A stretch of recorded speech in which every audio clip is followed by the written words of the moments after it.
Do you ever wonder why you're doing what you do in life? Do you wish that you could be really happy and passionate about what you do? Or maybe you already are and you want to expand in a different direction. Hi, I'm Barbara Ann, host of What the Why? I love what I do. A lot of that has to do with my story, my journey to this point in life. And guess what? Everybody has a story. So please join me for conversations with leaders from all walks of life about what they do, and more importantly, why they do it, how they found their core purpose, their passion, their mission in life. And if you're looking for your own, maybe you'll get some great suggestions on how you too can find your why. Welcome back, everyone, to another episode of What the Why. If you're new to our show, we feature conversations with diverse leaders from all walks of life about why they do what they do and how they figured out this is their purpose. Maybe you're sick and tired of feeling sick and tired, or you feel stuck and you want to get unstuck, whether that is in your job, your company, your leadership role, or even your life. All of our guests have something similar in common with you. At some point, most of them felt similarly, and more importantly, all of them found the courage to embrace change instead of letting the fear of staying the same prevent them from living into their authentic purpose. And today's guest is no exception. As soon as we started talking with the things that are going on around the world, depression and substance abuse and people seeking things outside of themselves that can only be found internally, I knew I needed to have this guest on as soon as possible. Nic Collins. You're going to remember that name, and it's Nic with no K. Nic is a public speaker, mental health professional, and author with a passion for helping others live with authenticity, confidence, and alignment. He is a certified rehabilitation counselor and Maxwell Leadership certified speaker, coach, and facilitator. In fact, just this morning, he was giving a keynote at another event, so he had come back just to do this show with us this afternoon. Nic's message blends his own lived experience, so he knows what it's like to be in these shoes, professional training and insights from 20 years in corporate America, in a storytelling, reliable and relatable format. He's creator and co-host of the Constant Quest podcast and curator of the Constant Quest Men's Gathering in the mountains of North Georgia, focusing on community connection and growth. He's the author of Advance, Discover Alignment and Authenticity by Living in Concert with Your Situation. I'm super excited to have him joining me from Georgia, where we're actually only one temperature degree different, which is pretty surprising considering I'm joining from just outside Philadelphia. So without further ado, please join me in a round of applause in welcoming Nic Collins to the show. So yay, welcome, welcome, welcome. All right. Yeah, thank you so much, Barbara Ann, for that lovely introduction. And I've been in a lot of the places you talked about when you started off, and I resonate with that sick and tired of being sick and tired. And I've felt that for a lot of years of my life. And so I'm really excited to join you on the show and talk about my journey. Awesome. So as part of your journey, from day one, we've asked every guest, thank you, Lisa, for that. Lisa Hiller and shout out. Um, we've After reading somebody's bio, we've always wondered, well, especially based on what you do now, I really doubt that you thought that little Nic was going to be doing what you're doing. So, what did you want to do, or who did you want to be when you were growing up? It's a great question. I was semi-prepared that you were going to ask me that. I don't know that I have a great answer, and the reason for that is because I didn't ever really have a very clear answer to that question when I was younger. Other than Michael Jordan, that name sticks out. I wanted to be Michael Jordan when I was really young. Um, Probably even after I realized that I wasn't Michael Jordan, I still wanted to be Michael Jordan. I just looked up to him and respected the way that he approached basketball, the way that he handled publicity. All of that really spoke to me at a young age. And so I would say that he was probably my first idol or person that I looked up to. But outside of that, as far as like what I was going to be when I grew up, when it got serious, I never really came up with anything that felt like it was going to stick. Like I was really passionate about it, which is probably part of the reason that I went on the circuitous route that I did in my life because I didn't really have a passion. And even still, I'm not sure if I know what I want to be when I grow up, but I have a lot more fun doing it now, and I feel a lot more in alignment and connected with my purpose now, which is to serve people and show up in places where I used to be, but I was doing poorly there. So I like to show up and serve those people. And let's talk about that because, from wanting to be, you know, Michael Jordan to what you're doing now, you had a successful corporate career,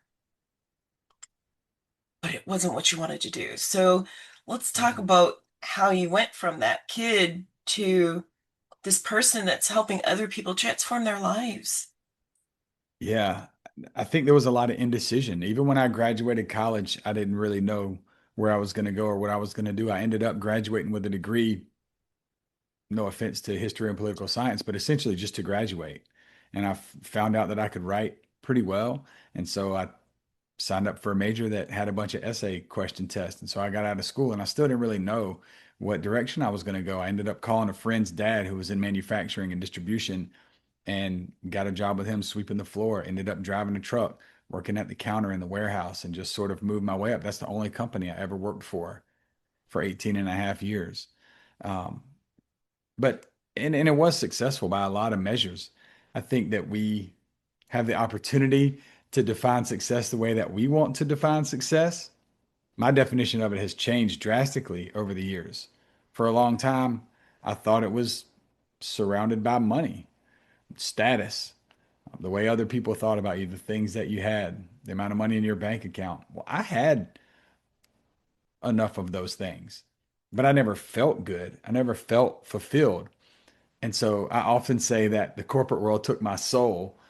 And I've changed that a little bit. And now I say I allowed the corporate world to take Yeah. my soul because I have agency in it. I have power and control and decision making abilities too. And so I want to accept my part in that. But I allowed it to consume me and chase those things that didn't offer fulfillment. And it took me a long time to realize that. It was like I woke up one day and I was 30, 35 years old. And I was like, I've never really made any firm decisions about the direction of my own life. I mean, think about that. Like we should have control over the decisions we make in our own life to some degree.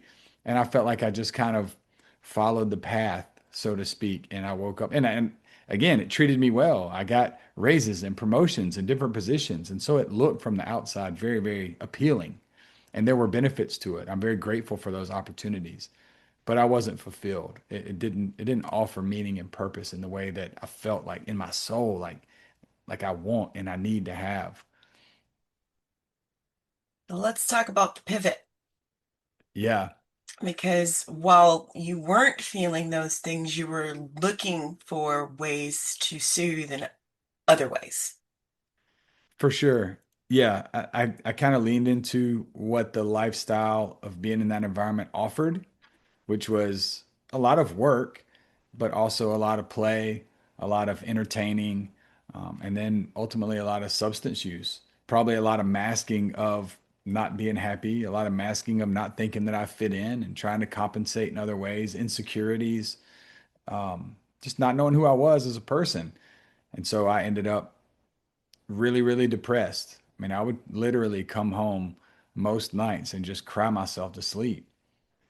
I ended up seeing a therapist, thankfully, around probably in my late 20s that I thought was all because of a breakup with a girl at the time. Little did I know it was really about this deconstruction and reconstruction of the person that I am today. But I ended up leaning into substances, alcohol mainly, but others as well at times as a self-medicating measure to cope with what was missing. And once you go down that road, even when you're working with a therapist, it's tough. And and addictions come in all forms. This just happened to be your choice.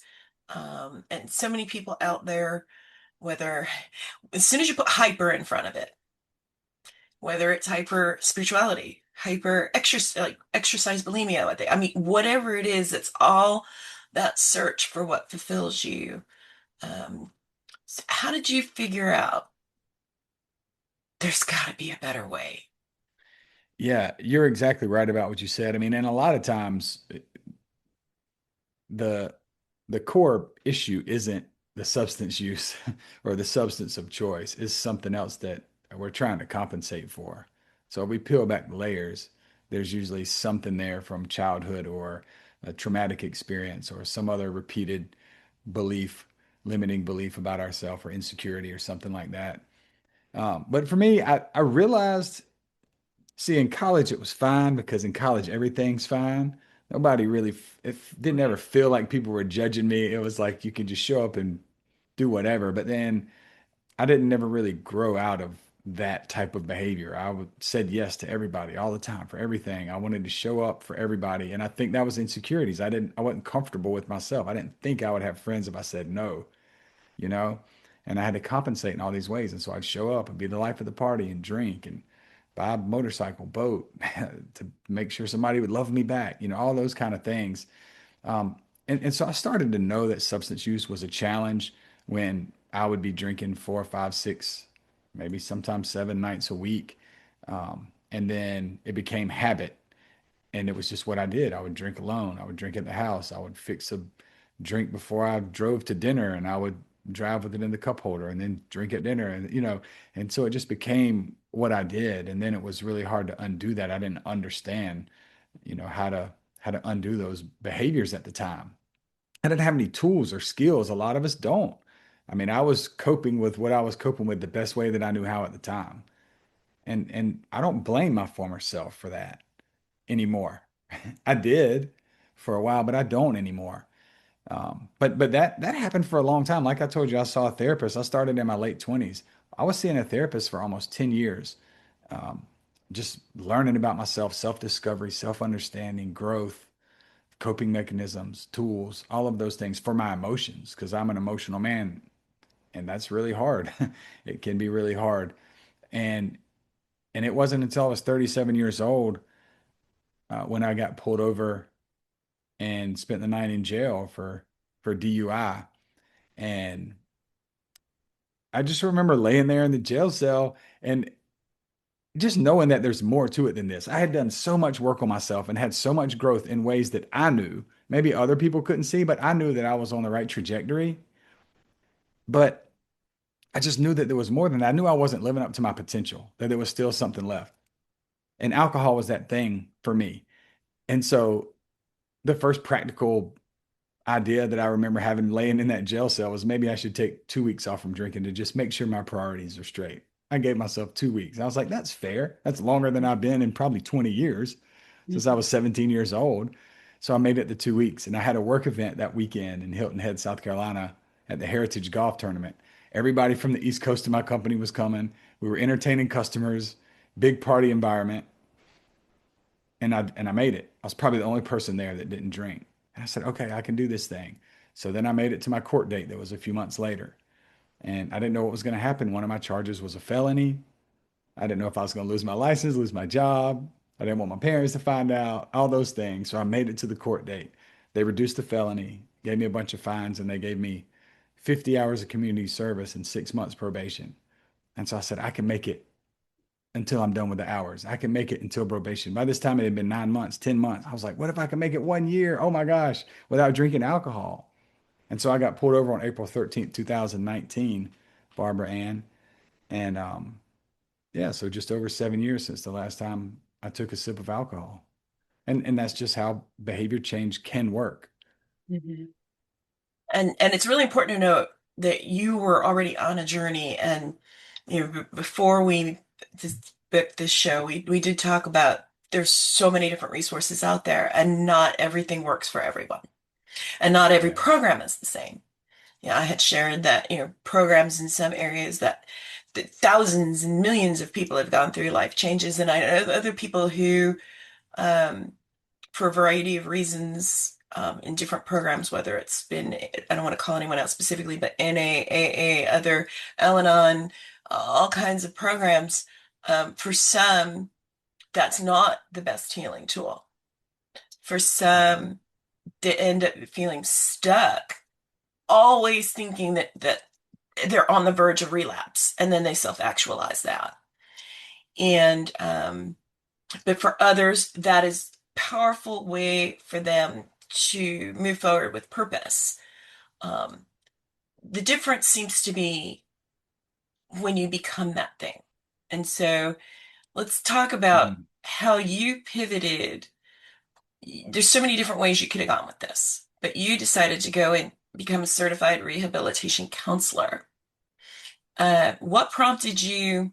I have friends that I've led AA meetings and NA meetings. I have friends that have gone into therapy. I have friends that have gone into people I know in therapy who are themselves still dealing with addiction issues, Yeah. whether it's the one that they had before they ever went into therapy and relapsed, or they found a different addiction. People I know who pivoted into sobriety and now everything is God, God, God, God, God, God, God. And believe me, I am a firm believer in the teachings of Christ and very, very spiritual, and but they attribute absolutely everything that happens to them to God instead of their own choices, as if they are not navigating with free will, which is something that we, depending on your belief systems for all of our viewers, that you are created or made with. So, how did you choose rehabilitation counselor as your way of helping reach people? Yeah, I knew even before I stopped drinking that I wanted to be involved in some sort of service. I didn't feel like I was scratching that itch in the corporate world. There were a lot of other benefits in the corporate world that I did get to recognize and realize, and I'm grateful for those.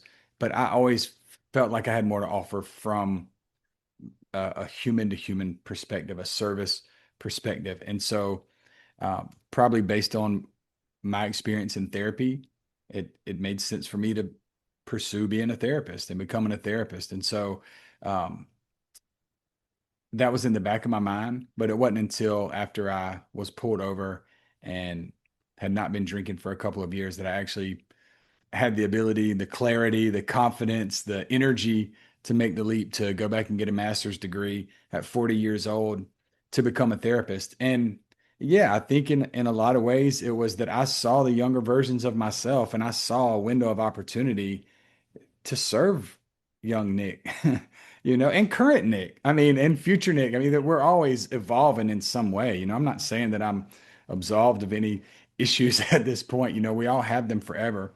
Um, but for me, with sobriety in general, I mean, I don't even. It's weird for me to even say that word. I don't even really look at it like that. My only job is to not drink today. And really early on for me, I went back into some of the same environments. I don't sit in bars as much as I sat in bars 10 years ago, but I'm fine going in those environments. A lot of people are not, and that's okay. If you're not, you shouldn't enter those environments if it's a trigger for you. But for me, for whatever reason, it was easy for me to keep my routine the same. Now, being sober wasn't easy, but it felt more therapeutic for me to continue to do that. And and I just say my only job is to not drink today. That's it. It felt like a lot of pressure on me to say I'm never going to drink again for the rest of my life. And it felt a little, I don't know, frustrating or something to hear the narrative that's like something's wrong with you and you're bad and you're a piece of crap. And that didn't really resonate with me either.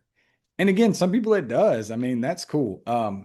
And so as a therapist, 90% of our job is just throwing stuff at the wall to see what sticks. And if something sticks with somebody, then we go that route. Because if it works for you, you should do that thing.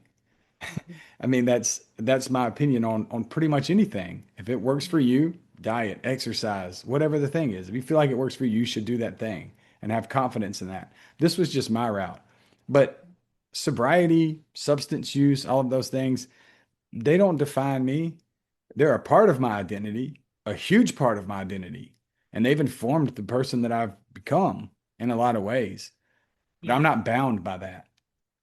Which is part of what's so powerful about your message, because I've been in so many different rooms and environments where people say, I am. And even my Christian energy healer, even one time when I kind of was having a bad day and I said it, and she was like, I am is very powerful.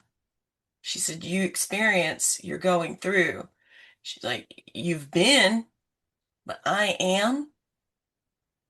She said, that means you've embodied it. And it was interesting to hear my own words thrown back at me.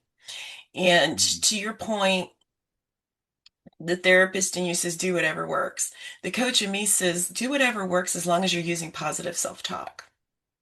mm. Because I have gone with friends to some of these programs and they make one mistake and then that's it.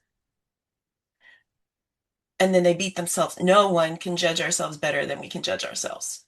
Ain't that the truth? Unless we are literally a diagnosed psychopath, because even sociopaths, that comes from pain. And so, unless you're a diagnosed psychopath, um, our inner critics are huge, huge. And so, how are we truly encouraging others that, okay, yeah, you messed up, but you deserve another chance? Yeah.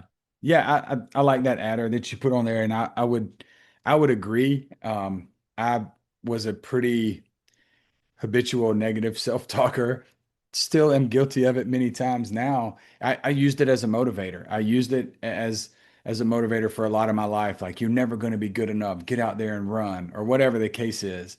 Um, but yeah, ultimately I still didn't feel great about myself. Whatever I achieved, I still didn't feel like that was enough.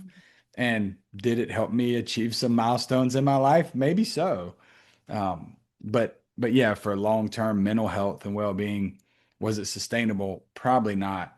And so yeah, giving yourself grace and permission to just be the human that you are is such a huge thing. So I am really glad that you mentioned that, because why are we so hard on ourselves? We have one life. We have one life to live our experience in this life. And I'm one person, and I'm wired the way that I was wired. I was given the lot of whatever I was given, personality traits and things like that, and that was enough. I'm already whole. It took me 30 plus years to realize and understand this, but I'm already whole. And if I lean into those parts about me that are unique to me, that I've suppressed for my whole life, that I drank to cover up, if I lean into those things, I'm an emotional man. If I get on stage doing that keynote and I shed a tear authentically, people are drawn to that. Those are the best parts of me. Those become my best assets. I hid from those things and ran from those things my entire life, you know? And so leaning into our authentic self is huge. I mean, it changes your life. It saves you in some ways. It makes you feel free and open. And yeah, cutting ourselves some slack, man. I mean, when you go through substance use, I understand. I mean, if I were to go get hammered tonight, I would wake up tomorrow and I would feel really guilty and I would be upset and angry with myself. I would feel all of those emotions. And if a friend of mine were going through it, I would be like, yo, you didn't drink for 7 years. That's the pattern of behavior, Yes. right? You drank one day. I understand how it feels because you've been trying not to. So you got an F on your report card today, but you got 7 years worth of A's. Can we also talk about those? I'm not going to ignore the F. We can talk about that, but can we also talk about the A's? And so that's the way that I think about it, is like, man, you do so much work to improve your behavior, and you make meaningful, sustainable behavior change. And sometimes we stub our toe and it sucks. And all the other stuff's valid too. And thank you so much for going there, because I was going to ask you too if you didn't. Just because we've seen it. People, they break their diet, they beat themselves up, and they stay off their diet. It didn't matter that they followed it for a month. Um, they make a bad choice.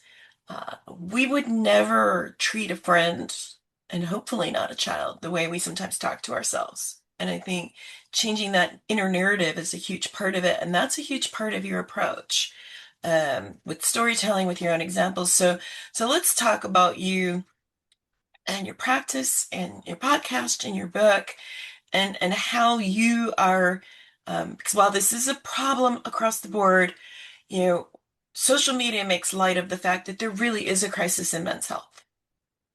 There is. We're seeing suicides are up, loneliness is up, and it's not just because of some of the red pill incel stuff out there that's misleading them on the wrong path. There is genuine detachment from investment and making sure that we are raising happy, healthy, emotionally intelligent men in this country, and in other lots of parts of the world, but especially here in this country. And so, you know, I love that you have a men's gathering. Yeah. So let's talk about that. Yeah, you make a great point, and I will get to the men's gathering. I would love to share a little bit about it, but Yeah. in some ways, acceptance and awareness of mental health and men's mental health is so much better now than it used to be. It's Yeah. more available, it's more talked about, and in other ways at the same time, I think we're in a pressure cooker, specifically in certain industries, um, performance-based industries with social media and media at large. We play the comparison game, and we typically compare ourselves to some fictitious, perfect version of something else. And so that adds pressure. Then we feel inferior, we feel imposter syndrome, we feel inadequate. And so that puts us in that pressure cooker and adds a lot of stress. And you're right, suicide rates are up in most industries, really. I mean, I don't have the numbers in front of me. I know a lot of male dominated industries, they're certainly up. Construction, manufacturing, places like that. And I would imagine many others as well. First responders, First definitely responders. first responders, police, Yeah. military. I don't have the statistics in front of me. Um, we'll have our team add some links in the comments regarding, what to do. We've done that before with other episodes, what to do if you're feeling this. This is where you can go for resources and so forth and so on. Yeah. Because it's very plausible that somebody's listening to and or watching this that feels similarly and Yeah. and has been raised to believe that as a male in his masculine, it's not okay to have the vulnerability and the emotion and ask for help, even with Yeah. all the advances that we have. And you're trying to change that narrative. Yeah. And I've been there. I've been there. I decided before I was 30 years old that I was going to take my own life. And that it's a real thing from the outside looking in. I had so many things and I did, but I didn't realize that. So I've been right there, and it's a conversation that needs to be had. And so, yeah, it's important to me to support other men and to tell people in general that it's okay to show up as yourself. I mean, that's what my book is about, Advance. That's what our men's gathering is about, is really creating a space for people to feel welcome and supported, and a place where they can be open and wrong and screw up and not have it all figured out. We feel like we've got to say the perfect answer every time we talk to somebody, or we're going to get fact checked or told we're wrong. But we're still all flawed human beings having the same shared human experience. We just have to meet ourselves where we are and learn to be okay with that. We're not going to get to where we want to be until we understand this is where I am. We have to have an open and honest conversation with ourselves. This is where I am right now. We can hug each other and support each other and go challenge each other and do really hard things and push ourselves physically and mentally and emotionally and spiritually. We can still push real hard and have high expectations and high goals. All those things are great as long as we balance it out with grace and support and caring, loving one another, some of those things. And I think a lot of those are what get missed. I love what you said. So much in therapy and coaching, we talk about meeting people where they are. And what you just said, meet yourself where you are, is Mm. really powerful. I'm going to totally steal that from you. I Yeah, promise. I always give credit where credit's that's due, all right. but but it really is brilliant. So let's talk about as we start to wind down your book, Advance, Discover Alignment and Authenticity by Living with concert with your situation, and you know what prompted you to write it, and where can people get it? Yeah, people can get it anywhere that you get books. It's on Amazon in four forms: hardback, softback, ebook, audiobook. The audiobook's in my voice. So if you like my South Carolina accent, you can hear it for 6 hours if you want to. Um, but yeah, you can get it pretty much anywhere that you want. And it's in a couple local or one local bookstore where I live in Columbia, which is really cool. And I'm looking at a couple others to get it in some stores. But it's been a really fun ride. And what prompted me to write it is, well, I want to share two things real quick. I know we're coming up on time. You're The okay.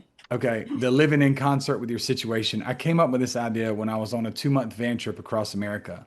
I left my job. I had been working full time, getting my master's degree at night full time, and I had just gotten into a new relationship with my partner Nikki all around the same time. So I was full time in three areas. And so when I left my job, I had a little bit of a break from school. Nikki and I fixed up a van and turned it into a camper van, and I drove it across America for 2 months. And she flew out and met me for a couple weeks, but I was gone in total for 8 weeks or 9 weeks.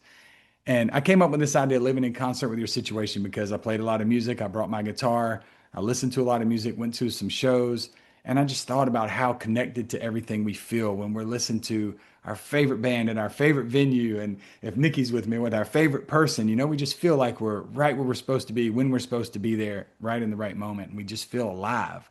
And I just felt like we should be able to take that, bottle that up and take that into wherever we go, whenever we go there, that we should live with that type of energy and peace and acceptance, you know.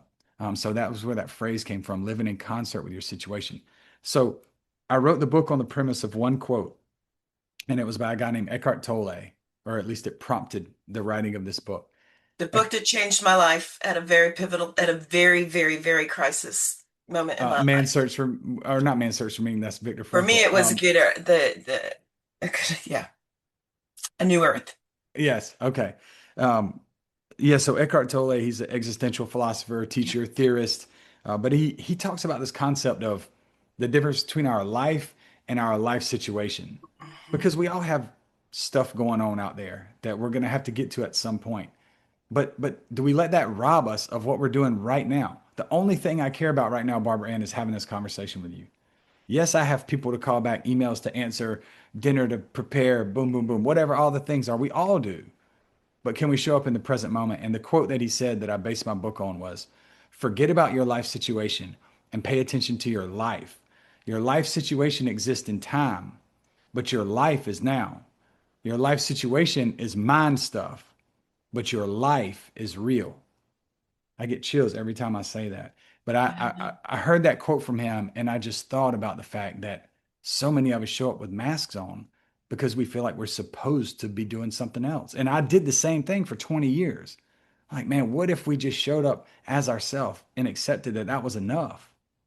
With courage. Courage is action in the presence of fear, not in the absence of fear. We talked about Yes, that when we spoke earlier. absolutely. So we've got the book, we've got the gathering that you hold. I want to clarify also, you don't just work with men. In fact, your keynote this morning with women, Mostly women, yeah. It was to a group of librarians. Yeah. which is awesome because we need to hear these things too. Because we're on the other side of it going, dude, what's wrong with you? Or what's wrong with me that I'm picking the wrong dude? And so you work with people regardless of gender. Um, you also host your own podcast. Tell me about that. We do. Yeah. My podcast partner, Taylor, and I, we host the Constant Quest podcast, and we started it over 3 years ago now, which is hard to believe we've been doing it for that long. It actually was bred out of a school assignment that I had in my master's program where we had to, as therapists, learn how to record conversations and go back and watch the tape of how we moved our hands and moved our body and positioned ourselves. And the first conversation was grab a friend, record yourself for 20 minutes. And so Taylor and I did that. I drove an hour away to Charlotte where he lives, and we ended up talking for like 2 hours. And we were like, man, we should just be doing this. I mean, we were broing out, like talking about really interesting stuff and really conversations of depth that you don't often hear men have. And so we felt like if we get so much out of this, surely other people do too. And so we started the podcast 3 years ago. We have guests from all over the place that have made a big change in their life and are pursuing their authentic dream and living in alignment in some way. And so we've had people from different countries, many states, ages, demographics of all shapes and sizes, which has been really, really rewarding and cool. Well, we'll have to talk more offline about that because I'm definitely well below my guest appearance quota, which was the only experience I ever had coming into doing this. This was All one of right. my big pivots. So, parting advice for those who are watching and or listening this, we know that our audience tends to be people who are looking for inspiration to move forward when the fear of change is still stronger than the fear of remaining the same. Mm, And and you did that and more, and have helped yeah. so many other people, and will continue to help so many other people do that. So, what suggestions or advice um, do you encourage? Would you offer to encourage those who are in that stuck place? Ooh. Number one, I would say you're not behind. You're right where you need to be. It's all right where you are. Meet yourself there, and you can make it. The other thing I want to say that's interesting, I talk about in counseling sometimes, is the difference between a rut and a groove. So I'll just share myself. I've been in some ruts before. Maybe some other of you have been as well. So what a rut is a repeated, reinforced, undesirable behavior. And then we get ourselves in this rut and we feel like we can't get out. The good thing is, the exciting thing with neuroplasticity is we can completely change our behavior and it can change our life. And so a groove is the same thing, but it's just a desirable behavior that's repeated and reinforced over time. And these two things can coexist. You can still be in a rut and trying to be coming out of it and create new behaviors that you repeat and reinforce over time. So I drank almost every day for 20 years. I was in a really, really deep rut. Now I haven't taken a sip of alcohol in over 7 years. I'm in a groove right now. And so that's possible. It can change your life. So real, meaningful, sustainable behavior change is possible. And it can change your whole life. Awesome. Thank you so much. For those who are watching, Nick's information is going to be available in the comment section on whatever platform you are watching this on. Again, welcome to our new viewers as we continue to add platforms around the world. Now, the easiest way, especially for those who may be listening, what's the best way to connect with you? I probably spend the most time on Instagram. I'm trying to do LinkedIn a little bit more. I kind of shunned LinkedIn for a little while when I left the professional or the corporate world. But LinkedIn Instagram is probably the easiest. And you're going to put this in the show notes, I believe. Yes, but you can But still let us okay, know what your head, what Nick your, with Nick with no K, Nic _Collins _authentic. And yeah, if you type that in on pretty much any platform, you can find me: TikTok, Instagram, Facebook, um, LinkedIn, website, NicCollinsAuthentic.com. awesome. And yes, we will have your Instagram, your LinkedIn, and your TikTok all added below in the comment section, or I guess it's whatever my magical team does. They're going to make sure that that information will be accessible to all of our listeners and viewers. So thank you so much for fitting this in today. I think this is going to be a really powerful conversation that hopefully people will share with others who need it. And I look forward to potentially having you back to talk more about some of the successes that you've had as you continue to reach out to more and more people at a time when they really need to hear messages such as the ones that you are sharing and the services that you offer. Because you, we need more therapists who resemble people who are seeking therapy. Come on. So again, thank you so much. It's been an honor. Yeah. And to those of you who are watching or listening, wherever you're accessing this show, thank you. Also, you have so many listening and viewing choices available to you across multiple platforms in multiple countries. And so we really appreciate the fact that you're taking time to join us, and especially with conversations like this. Not that all of our shows aren't powerful, because they are. There are so many people that need to hear this information. So if you could please do us a favor and share it with anyone that you think could benefit from learning about the resources that Nick has to offer, and the fact that there's just a better way forward and that he's living proof that you can do it. And for whatever you're going through, whatever changes you're looking to make in your life or your career or your company, no matter how big or small. Join us again for more illuminating and informational and inspirational conversations with guests such as Nic, who found a way to overcome whatever obstacles lay in his path, to find his purpose and to live it.